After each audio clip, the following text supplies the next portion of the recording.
చిన్న ఇంజెక్షన్ ద్వారా మోకాలు మరియు నడుము నొప్పులకు దీర్ఘకాలిక పరిష్కారం. డాక్టర్ ప్రకాష్ గుడిపూడి. సంప్రదించండి. Allied's pain and pain management centre, Hyderabad.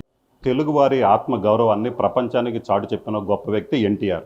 అయితే ప్రతిసారి ఎన్టీఆర్కి భారతరత్న ఇవ్వాలన్న డిమాండ్ వినిపిస్తున్నప్పటికీ కూడా ప్రతిసారి నిరాశ ఎదురవుతున్నటువంటి పరిస్థితి ఉంది. ప్రస్తుతం మనతో పాటు లక్ష్మీపార్వతి గారు ఉన్నారు. మేడం చెప్పండి, ఎన్టీఆర్కి భారతరత్న ఇవ్వాల్సిన ప్రతిసారి అన్ని పార్టీలు డిమాండ్ చేస్తున్నాయి. ఇప్పుడు చూసుకున్నట్లయితే మొత్తం 4 భారతరత్న ఇచ్చారు. ఈసారి కూడా ఎన్టీఆర్కి భారతరత్న అవార్డు రాలేదు. దాని మీద ఎలాగో రియాక్ట్ అవుతారు? ఇప్పుడు రియాక్షన్ నేను ఎవరి మీద అవ్వాలి? నేను కేంద్ర ప్రభుత్వం మీద అవ్వాలా, రాష్ట్ర ప్రభుత్వం మీద అవ్వాలా? ఎందుకంటే వాళ్ళిద్దరు తప్పు లేదు ఇందులో. కేంద్ర ప్రభుత్వం తప్పు అస్సలు లేదు. ఎవరు ఎంకరేజ్ చేయాలి? గతంలో కూడా 3 ప్రధానమంత్రులు నేనే నిలబెట్టానని చెప్పిన చంద్రబాబు నాయుడు గుజరాల్ని ఆయనే పెట్టాడు. వాజ్పేయిని నేనే నిలబెట్టానన్నాడు. దేవేగౌడైతే చెప్పేదే లేదు. అలాంటి యునైటెడ్ ఫ్రంట్ క్రింద 3 ప్రధానమంత్రులు నిలబెట్టినటువంటి చంద్రబాబు నాయుడు ఆ రోజుల్లో ఎన్టీఆర్ గారికి ఇవ్వటానికి ఎంతసేపు అండి? 1 నిమిషం పనే కదా భారతరత్న. పైగా నేను ఈ 3 నేను గెలిచాను. అలాగే ప్రతి రాష్ట్రపతిని అబ్దుల్ కలాం గారితో సహా అందరినీ గెలిచాం. 1 కోటి సంతకాలు సేకరించి ఇచ్చాం మేము. ఇంత చేసి ఎన్టీఆర్ గారి భారతరత్న ఇవ్వమని చివరికి వాజ్పేయి గారు నాకు చెప్పారు, ఒక్క మాట చెప్పారు, అమ్మా మేము ఇవ్వటానికి రెడీగా ఉన్నాం, మా అందరికీ ఆయన అంటే ఎంతో గౌరవం ఉంది, కానీ మీ అల్లుడే అడ్డుపడుతున్నాడని చెప్పారు. అదేంటండి అంటే నాకు అప్పటికి రూల్ తెలియదు, అసలు భారతరత్న దాని నిబంధనలు ఏంటో తెలియదు నాకు. అదేంటంటే వాజ్పేయి గారు చెప్పారు, అంటే ఏం లేదు మీరు తీసుకోవాలి కదమ్మా, భార్య తీసుకుంటుంది, అందువలన మీ అల్లుడు ఇష్టం లేదు మీరు తీసుకోవటం, ఈ కుటుంబం మొత్తం కూడా వ్యతిరేకిస్తుందని నాకు చెప్పారు అని చెప్పారు. ఇట్లా మొత్తము ఎన్టీఆర్ గారికి భారతరత్న వస్తే భార్య బ్రతికుంటే ఆమె తీసుకుంటుందనే ఒక నెపంతో ఈ కుటుంబం ఆయనకు వచ్చే గౌరవాన్ని వీళ్ళే వ్యతిరేకించారు. ఇంతకంటే దురదృష్టం ఏ కుటుంబంలో ఉండదు నాకు తెలిసి. మహానుభావుడు, అంత గొప్పవాడు ఆయన ఎన్టీఆర్ గారు. ఎంతోమందికి ఒక ఆదర్శప్రాయుడయ్యాడు, గొప్ప పరిపాలన అందించాడు, గొప్ప నటుడిగా ప్రపంచ ప్రఖ్యాతి పొందాడు. తెలుగు వాళ్ళంటేనే ఇక అసలు తెలుగు జాతికే ఒక గౌరవాన్ని తెచ్చిన మహానుభావుడు. అట్లాంటి ఆయనకి వచ్చే ఒక సమున్నతమైన గౌరవాన్ని కూడా ఈ కుటుంబం ఎలా అడ్డుకుంటుందో? ఆయన పదవినే అడ్డుకున్నారు, ఆయనకు వెన్నుపోటు పొడిచారు, ఆయన కష్టపడి సాధించుకున్నటువంటి అధికారాన్ని 8 నెలలు తిరగకుండా లాక్కున్నారు. ఇంత దుర్మార్గమైన కుటుంబాన్ని నేను ఎప్పుడు కూడా చూడలేదండి, వ్యవస్థలోనే చూడలేదు. కుటుంబ వ్యవస్థకే ఈ కుటుంబం ఒక మచ్చలాగా మిగిలింది. దానికి చంద్రబాబు నాయుడు మరి రాజ్యం పూశాడు. అందువల్ల ఇట్లాంటి దురదృష్ట పరిస్థితుల్లో ఇక ఎప్పటికీ ఎన్టీఆర్కి భారతరత్న రాదండి. ఇందులో మోడీని తప్పు పట్టడానికి లేదు, జగన్ ప్రభుత్వం గారు అస్సలు ఇన్వాల్వ్మెంట్ కూడా లేదు ఇందులో. అంటే ఇప్పుడు ఏపీ బీజేపీ అధ్యక్షురాలుగా ఎన్టీఆర్ కూతురే ఉంది.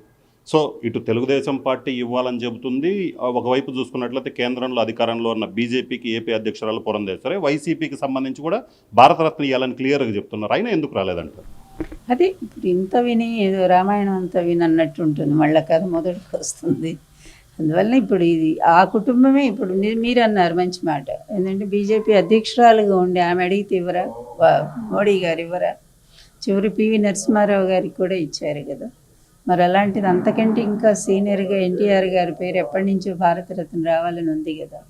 తెలుగుదేశం పార్టీ పచ్చి అబద్ధం అండి. తెలుగుదేశం పార్టీ ప్రతి మహానాడులో ఒక తీర్మానం చేస్తుంది, తీసుకెళ్ళి దాన్ని చెత్తబుట్టలో పడేస్తారు. ఆ మరుసటి రోజు చెత్తబుట్టలో దొరుకుతుంది ఆ తీర్మానం, చూడండి కావాలంటే. సిన్సియర్గా వాళ్ళు ఎప్పుడో ఎఫర్ట్ పెడితే ఆయనకి ఇప్పుడు కాదండి, 96 ఆయన చనిపోయిన వెంటనే 97, 98లోనే రావాల్సింది. అక్కడి నుంచి 3 ప్రధానమంత్రులు కీలుబొమ్మ గవర్నమెంట్లు నేనే నడిపానని చెప్పినటువంటి ఆ టైంలోనే రావాలి.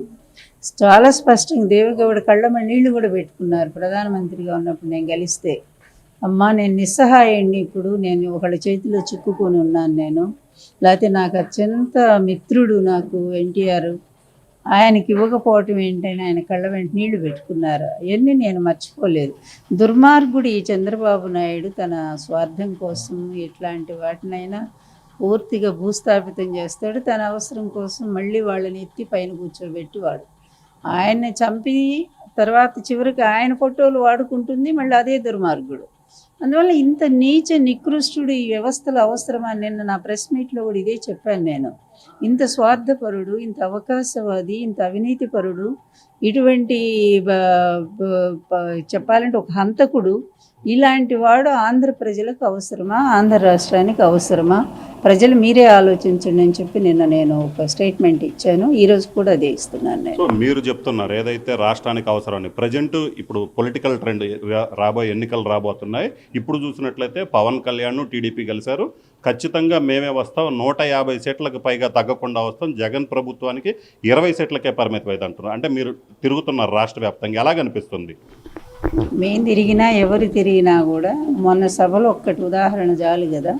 వాళ్ళ సభలు చూస్తే మా సభలు చూస్తే ఇంతకంటే మేము ఇంకా ఉదాహరణ చెప్పాల్సిన పని లేదు. ఎందుకంటే ఆయన చంద్రబాబు గారు ఖాళీ కుర్చీలకు మీటింగులు చెప్పారు. అదేవిధంగా మా సిద్ధం 2 సభలు కూడా ప్రభంజనం అయిపోయింది. ఒకటి సముద్రం అయింది, రెండోది గోదావరి అయింది. అంత అద్భుతంగా సాగినటువంటి సభలు ఇవి. అంటే ప్రజాస్పందన ఏంటనేది అదొక ఇండికేషన్. అందువల్ల ఆ ఇండికేషన్ చాలా స్పష్టంగా ప్రజలు ఎవరి వైపు ఉన్నారో తెలుస్తూ ఉంది.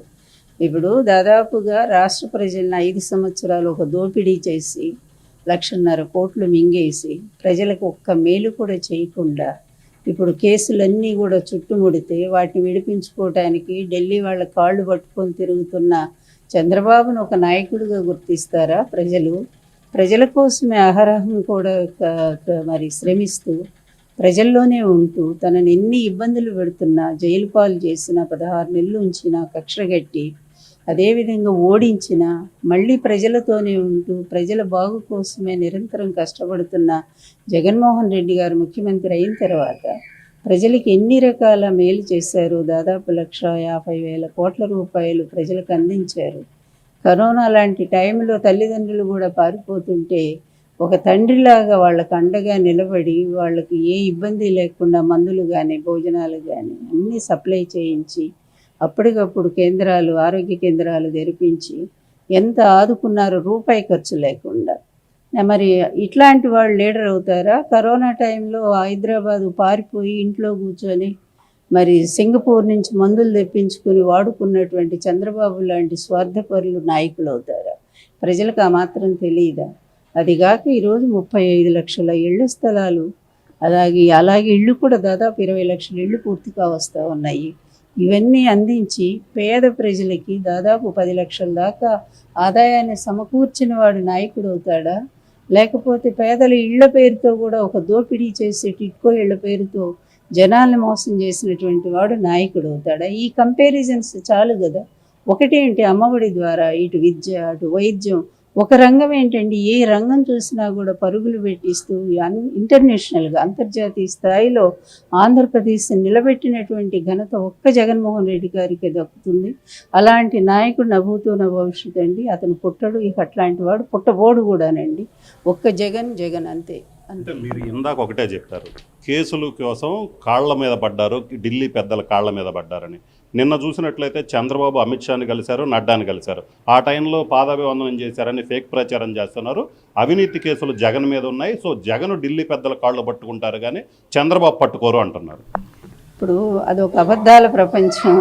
దాన్ని మేము ఖండించడానికి పూనుకుంటే ఎన్టీఆర్ గారు దించిన దగ్గర నుంచి ఇప్పటి వరకు ఎన్నో విజ్ఞాన సర్వస్వాలన్నీ అయిపోయినాయి. ఇది ఒక అబద్ధాల సర్వస్వం అనమాట. ఎన్ని పేజీలని మేము లెక్క పెట్టగలము? ఒక్కో పేజీకి 1,000 అబద్ధాలన్నా కనీసం ఉంటాయి. అందువల్ల ఏ అబద్ధాన్ని మేము ప్రూవ్ చేయలేము. ఇక అంతే. వాళ్ళు ఎంతవరకు అంటే నాకు తెలిసి 2024 వరకు ఈ అబద్ధాల పర్వం కొనసాగుతూనే ఉంటుంది. కేసులు నిన్న మొన్నటి వరకు కూడా ఎవరి కాళ్ళు పట్టుకున్నారో లోకేష్ వెళ్ళి అందరూ ప్రత్యక్షంగా చూశారు కదా. ఇదే పురంధరేశ్వరి తీసుకుపోయింది కదా పాపం ప్రేమతో. అందువలన ఎవరి కాళ్ళు పట్టుకున్నారు? జగన్ ఎప్పుడు ఎవరి కాళ్ళు పట్టుకుంది ఇంతవరకు చరిత్రలో లేదు. ఆయన ధైర్యంగా నిలబడ్డాడు, అరెస్ట్ అయ్యాడు, వెళ్ళి కూర్చున్నాడు, నిరూపించుకోండి అన్నాడు. ఒక్కొక్క కేసు స్పష్టంగా ఆయన ఏ తప్పు చేయలేదని బయటకు వస్తున్నారు. ఆఫీసర్లే తప్పు చేయనప్పుడు జగన్ తప్పు చేసిన వాడు అవుతాడా? అట్లా ప్రూవ్ చేసుకుంటున్నాడు. కానీ ఇతను ఒక్క కేసు అన్న విచారణ ఎదుర్కొన్నాడు. ఒక్క కేసు అయినా మొన్న కూడా టెక్నికల్ పాయింట్స్ తప్ప టెక్నికల్గా ఇతను అరెస్ట్ చేయకూడదు, గవర్నర్ పర్మిషన్, ఇది ఒక్కటేగా. సుప్రీంకోర్టు దాకా వీళ్ళు దాదాపు 2,000 కోట్ల రూపాయలు ఖర్చు పెట్టి వాదించుకున్నది అదే కదా. అందువలన ఎవడు దొంగో, ఎవడు అవినీతిపరుడో, ఎవడు దోపిడీగాడో ఇంత స్పష్టంగా ఉంది. రాష్ట్ర రాజకీయ తెర మీద చాలా క్లియర్గా ఈ 2 పాత్రలు కనిపిస్తున్నాయి. జగన్ లాంటి విశ్వాసపాత్రుడు, జగన్ లాంటి నమ్మకస్తుడు, జగన్ లాంటి మంచి పరిపాలకుడు ఇక్కడ ఉన్నాడు. చంద్రబాబు లాంటి వెన్నుపోటుదాడు, చంద్రబాబు లాంటి అవినీతిపరుడు, చంద్రబాబు లాంటి ద్రోహి, ప్రజాద్రోహి, ప్రజాస్వామ్య ద్రోహి, అటువంటి వాడు అటువైపు ఉన్నాడు. కేవలం అతని పచ్చ మీడియాని అడ్డం పెట్టుకొని ఇష్టం వచ్చినట్టు అబద్ధాలు ఆడుతూ పబ్బం గడుపుకున్నాడు. ఇక పవన్ కళ్యాణ్ ఎందుకు ఇరుక్కుపోయాడో మాకైతే తెలియదు. అతని చేతిలో పూర్తిగా ఇరుక్కుపోయినాడు. ఏదో ఒక బ్లాక్ మెయిలింగ్ మాత్రం అతనికి జరుగుతుందనేది అర్థమవుతుంది. సో ఇది పరిస్థితి. మొత్తం మీద చూసినట్లయితే ఎన్టీఆర్ కుటుంబం ఏదైతే ఎన్టీఆర్కి భారతరత్న రాకపోవటానికి చంద్రబాబు అలాగనే వాళ్ళ కుటుంబ సభ్యులే కారణం. ఏదైతే ఎన్టీఆర్కి భారతరత్న ఇవ్వాలనుకుంటే ఎప్పుడో 20 ఏళ్ల క్రితమే వచ్చేది. చంద్రబాబు కేవలం కుట్రపూరితంగా వ్యవహరించడం వల్లే ఎన్టీఆర్కి ఈ రోజు వరకు కూడా భారతరత్న రాలేదు. అలాగే ప్రతి మహానాడులో తీర్మానాలు చేయటం, మరుసటి రోజు బుట్టలో పడేయటమే కానీ ఎన్టీఆర్కి భారతరత్న ఇప్పించాలనే చిత్తశుద్ధి అయితే మాత్రం తెలుగుదేశం పార్టీ కావచ్చు, చంద్రబాబు అలాగనే వాళ్ళ కుటుంబ సభ్యులు కూడా లేదని చెప్తున్నారు. ఖచ్చితంగా వచ్చే ఎన్నికల్లో జగన్మోహన్ రెడ్డి విజయం సాధించడం ఖాయమని చెప్తున్నారు. కెమెరామెన్ సిద్ధుతో రామారావు, ఆర్టీవీ, గుంటూరు జిల్లా. మరిన్ని వీడియోస్ కోసం ఛానల్ ని సబ్స్క్రైబ్ చేయండి. లేటెస్ట్ అప్డేట్స్ కోసం వాట్సాప్ ఛానల్ ని ఫాలో చేయండి. అండ్ లింక్ డిస్క్రిప్షన్ లో ఉంది.